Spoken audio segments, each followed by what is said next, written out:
Bismillahirrahmanirrahim. Assalamualaikum warahmatullahi wabarakatuh. Alhamdulillahirabbil alamin. Nahmaduhu wa nasta'inuhu wa nastaghfiruh wa na'udzu billahi min syururi anfusina wa min sayyiati a'malina. May yahdihillahu fala mudilla lahu wa may yudlilhu fala hadiya lahu. Asyhadu an la ilaha illallah wa asyhadu anna Muhammadar Rasulullah amma ba'du. Yang saya hormati Bapak dosen mata kuliah Sejarah Pesantren, Bapak Dadan Rusmana, dan yang saya banggakan seluruh mahasiswa SPI 4P. Izinkan saya sedikit memaparkan materi tentang Pondok Pesantren Cipari Garut dan peranan tokoh-tokohnya dalam menghadapi DI-TII yang berada di Garut gitu. Saya Fajar Fauzan, NIM 121501054. Langsung saja ke pembahasannya, yaitu sejarah perkembangan Pondok Pesantren Cipari. Sebenarnya pesantren Cipari ini terletak di Kampung Cipari, Desa Sukarasa, Kecamatan Pangatikan, Kabupaten Garut. Kampung Cipari memiliki luas sekitar 10 hektar dengan pemukiman penduduk yang memusat di sekitar komplek pesantren Cipari Darussalam. Di beberapa bagian tampak pesawahan yang menghijau. Proses perkembangan Pondok Pesantren Cipari ini merupakan kelanjutan pesantren Cidewa dan Cilame yang sudah ada sejak tahun 1873. Kedua pesantren tersebut dipimpin oleh Kiai Haji Abdul Karim, Kiai Haji Syamsuddin, Kiai Haji Abdullah, dan Kiai Haji Hasan. Akibat dari tidak adanya ulama pengasuh pondok karena meninggal dunia, beberapa ulama lainnya bermukim di Tanah Suci. Sejak tahun 1894, kedua pesantren itu mengalami kemunduran. Para santri pun Pondok Pesantren Cidewa dan Cilame tersebut kemudian pindah ke pesantren Cipari. Aktivitas pendidikan di kedua pesantren tersebut, sebagaimana disebutkan, calon-calon santri baru yang berasal dari daerah sekitar Cipari terus berdatangan gitu, alhamdulillahnya. Dengan demikian, bangunan yang lama tidak lagi mampu menampung para santri. Nah, sekarang yaitu timeline atau waktu penting sejarah Cipari. Pada tahun 1933 Masehi, Kiai Haji Harmain sebagai pendiri pesantren meninggal dan kepemimpinan digantikan oleh Kiai Haji Yusuf Taujuri. Selanjutnya pada tahun 1940 Masehi, Kiai Haji Yusuf Taujuri mendirikan masjid dan madrasah di Wanaraja. Ia menamakannya Darussalam. Dengan adanya masjid dan madrasah tersebut, pesantren Cipari lebih dikenal di lingkungan masyarakat dengan nama Pesantren Darussalam Cipari. Ia menamakannya Darussalam tersebut dengan adanya masjid dan madrasah tersebut karena dikenal di lingkungan masyarakat dengan nama Pesantren Darussalam Cipari. Kata Darussalam berarti tempat yang penuh kedamaian dan keselamatan. Selanjutnya yaitu pasca kemerdekaan. Ikatan sosial pun yang kuat tidak hanya berlaku bagi penduduk yang lebih dahulu menempati wilayah ini, tetapi juga para pendatang yang tiba kemudian. Sebagian dari pendatang itu menikah gitu dengan gadis setempat yang di daerah Cipari. Adapun tujuan kedatangan mereka adalah mencari perlindungan disebabkan adanya ancaman terhadap dirinya mereka, sehingga para pengungsi menjadi korban dari situasi penjajahan yang mengancam jiwanya. Setelah suasana kembali normal, khususnya pada tahun 1970-an dan seterusnya, motivasi pada pendatang diduga lebih banyak dilatari oleh motivasi ekonomi gitunya. Sampai pada tahun 1980-an. Hampir 90% masyarakat Cipari merupakan keluarga pesantren. Setelah pasca kemerdekaan itu selesai, makin banyak para santri pendatang yang menetap di tempat tersebut. Meski demikian, antara sosial gitu, penduduk antara masyarakat tersebut yang alhamdulillah semakin kuat karena ada satu ikatan kultural yang sama, yaitu agama Islam. Selanjutnya yaitu tokoh-tokoh pesantren Cipari Garut.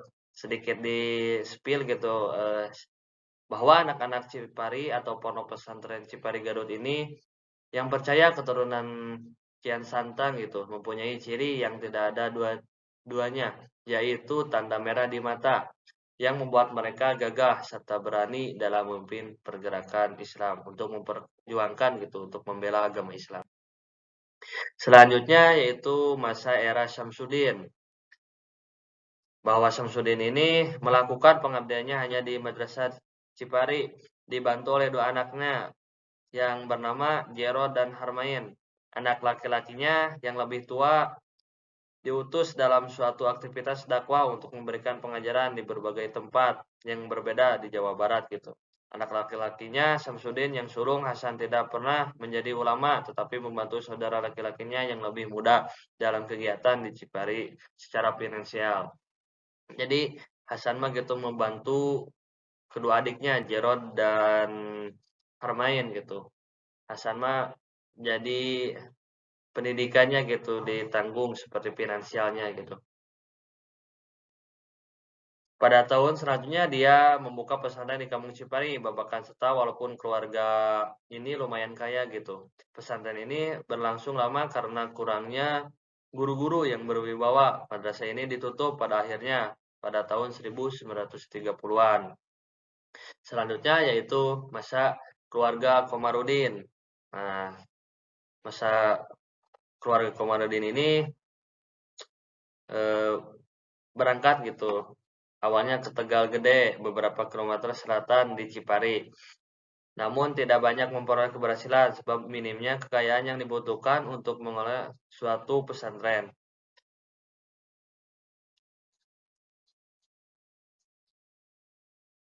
Terus kerabat tua Samsudin tersebut berangkat gitunya ke Tegal Gede tersebut.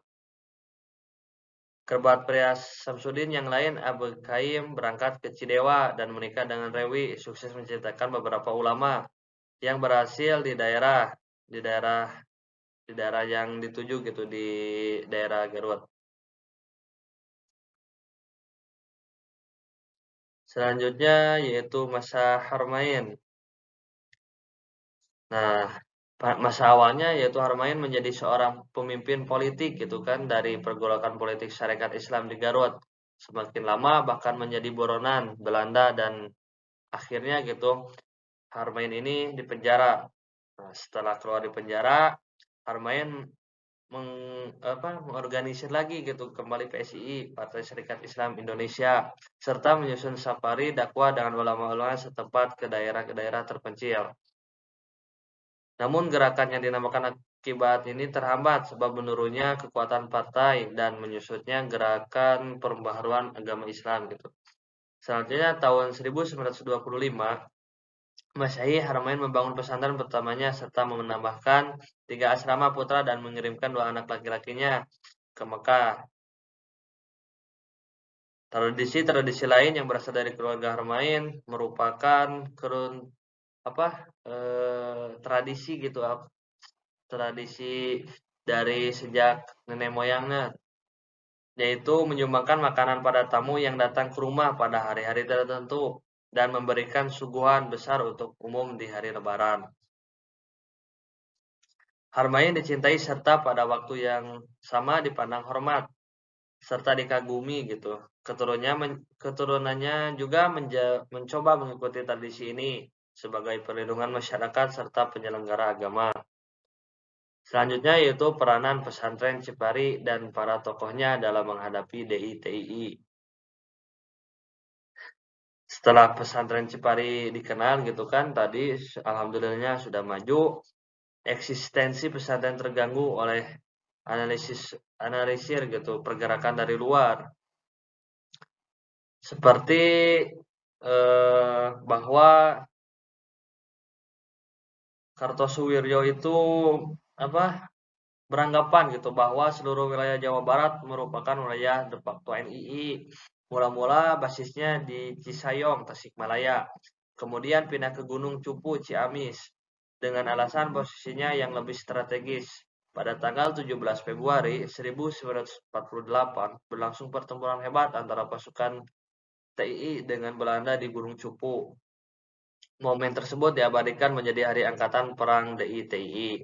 Di sini kan awal mula DI-TII. muncul gitu.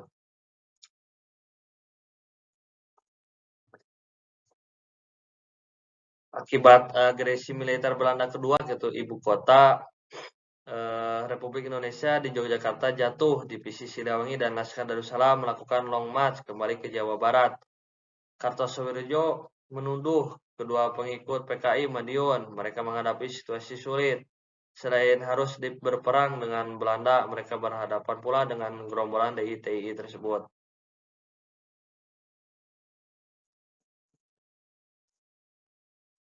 Nah, sekarang juga mulai gitu kontak senjatanya yang antara DITI dengan pasukan Mayor Rifai atau Darussalam terjadi pada tanggal 25 Januari 1949 di Antralina, Malangbong, Garut, yang juga disebut sebagai peristiwa Antralina. 2 hari setelahnya, Kartosoewirjo menyampaikan ultimatum agar pihak pesantren Darussalam secepatnya mengambil sikap apakah berada di pihak DI atau Darul Islam atau Republik Indonesia gitu. Nah, Kiai Haji Yusuf Taujuri tersebut mengatakan bahwa tiap-tiap sesuatu ada waktunya. Apa yang diperjuangkan Kartosoewirjo belum sampai pada waktu yang tepat. Selain itu, Kartosoewirjo melalui suratnya meminta agar pasukan pengikut Kiai Haji Yusuf Taujuri tersebut diserahkan ke negara Islam. Akan tetapi permintaan itu ditolaknya oleh Kiai Haji Yusuf Taujuri gitu. Pada tanggal 30 Januari 1949, tentara Siliwangi yang dipimpin Mayor Rifai tersebut tiba di pesantren Cipari. Dari kejadian itu, bagi Kartosoewirjo menjadi jelaslah posisi Darussalam berada gitu kan. Ia begitu geram dengan mantan koleganya gitu. Pasukan DITI menyerang kampung Cipari. Setelah itu mereka ingin menangkap Kiai Haji Yusuf Taujuri. Rumah-rumah penduduk digeledah, sekitar 30 orang anggota Laskar Darussalam ditangkap. Mereka harus menyatakan kesetiaannya pada Darussalam Islam DI, bila tidak mereka akan dibunuh gitu. Jadi diancam oleh Kartosoewirjo. Pasukan DI-TI juga pernah menyerbu Cipari dari arah selatan. Hal ini di luar kelaziman gitu. Karena biasanya gerombolan DI-TI menyerang dari gunung-gunung sebelah utara dan hari sudah beranjak malam gitu. Mereka mengepung Cipari sekitar Isyaan gitu. Nah, sebagian penduduk di sekitar kawasan Cipari mengungsi ke gedung madrasah dan masjid Cipari. Kiai Haji Yusuf Taujuri dan pasukannya bertahan dengan 7 senapan tua, pistol, dan granat tangan. Di Cipari, orang yang mula-mula melihat kedatangan gerombolan DI-TI adalah seorang kiai, sepupu Kiai Haji Yusuf Taujuri dari pihak ibunya. Rumahnya berada di tepi jalan ke arah desa, seperti kebiasaannya sudah-sudah ia dan keluarganya mengungsi gitu. Berita kedatangan DI ke Cipari tersebut diketahui juga oleh Hajah Quraisyin, adik kandung Yusuf Taujuri.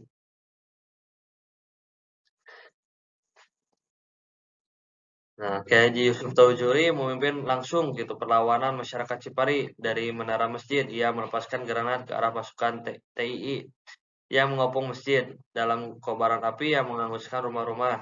Bayangan tubuhnya terlihat dari kejauhan seperti wayang kulit yang bergerak-gerak di layar. Pasukan TII terus mendesak maju. Mereka berusaha mendobrak tembok bagian barat masjid. Tembok itu tidak berjendela. Pasukan TII berusaha meledakkan tembok dan granat. Gitu. Nah, menjelang subuh, pasukan DITI mundur ke arah pegunungan sebelah utara Kampung Cipari. Dapat dikatakan bahwa tujuan penyerangan tersebut tidak sesuai dengan harapan, hanya sekedar menciptakan kekuatan dan trauma di tengah-tengah masyarakat. Orang-orang Cipari yang sebelumnya mengungsi ke rumah-rumah masing-masing gitu kan, pagi hari mereka melihat puing-puing rumah yang habis terbakar gitu.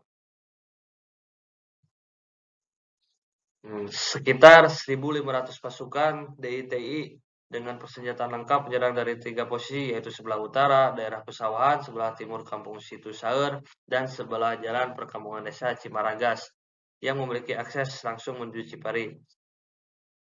Meski pasukan DITI berhasil mengepung Masjid Cipari, namun mereka tidak berhasil masuk oleh sang komandan diberhentikan, yaitu Kiai Haji Yusuf Tawjiri, memberi komando perlawanan dari menara masjid. Ia menyandang sandun dan granat. Tawjiri komando mencoba memasuki masjid gitu. Menara masjid yang memiliki tinggi 20 meter dan bergaris setengah 1 meter sangat strategis gitu. Jadi membantu juga tempat yang strategis dalam memecahkan atau memberhentikan pasukan DITI tersebut. Nah, pada pasukan DITI akhirnya ditarik mundur, sama halnya dengan peristiwa sebelumnya gitu kan. Kali ini misi serangan DITI juga kandas, sekitar 24 orang tewas, 23 orang luka-luka. Selain itu, 58 rumah habis terbakar. Gerombolan DITI gagal menghancurkan pondok pesantren Cipari, desa Islam tersebut. Alhamdulillahnya gitu, karena pemimpin yang sudah kan tadi sebagai keturunan gitu Raden Kian Santang, bahwa ciri-cirinya merah gitu kan, merah biasanya berani. Alhamdulillahnya Kiai Haji Yusuf Tawjuri tersebut mengalahkan gitu dan mengusir pasukan DITI. Selanjutnya yaitu kesimpulan bahwa riwayat pesantren Cipari Darussalam tersebut adalah sejarah pergulatan panjang pesantren dalam dinamika perjalanan bangsa Indonesia.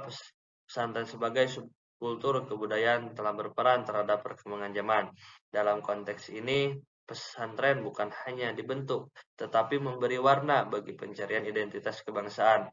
Pesantren Cipari ini menjadi wadah persemaian para nasionalis sejati. Ketika proklamasi dikumandangkan, pihak pesantren segera berdiri gitu, diberi tokoh-tokoh Republik menyatakan kesetiaannya. Demikian pula ketika Belanda yang berkehendak untuk kembali menjajah Kiai Haji Yusuf Tawjuri masuk dalam barisan terdepan meninggalkan Republik yang masih amat muda ketika itu. Pemikiran para tokoh pesantren Cipari Garut yang terpresentasikan dalam diri Kiai Haji Yusuf Tawjuri tentang kebangsaan amatlah jelas. Ia tidak berterima dengan negara Islam karena yang terpenting mengislamkan masyarakat dan bukan mengislamkan negaranya. Islam dan kebangsaan tidak perlu dipertentangkan, bahkan dapat dipertemukan. Salah satu warisan terpenting dari kehidupan Kiai Haji Yusuf Tawjuri adalah sikap kemandiriannya. Ia teguh mempertahankan prinsip yang akan dipertahankannya, walaupun orang mengajak berselisih. Konfliknya dengan Kartosuryo tersebut atau DITI menjadi gambaran yang jelas mengenai ketangguhan atau keteguhannya dalam memegang prinsip, yaitu memegang teguh agama Islam dengan baik dan benar serta tidak menyimpang dalam agama Islam. Mungkin pelajaran yang dapat diambil dari Kiai Haji Yusuf Tawjiri ini yaitu teguh pendiriannya gitu dalam agama Islam serta mampu berdiri di kaki sendiri dalam menjalankan misi dan visinya, yaitu di pondok pesantren Cipari Garut tersebut. Mungkin cukup sekian yang bisa saya sampaikan. Mohon maaf bila banyak kesalahan. Akhirul kalam. Wassalamualaikum warahmatullahi wabarakatuh. Iya, beres.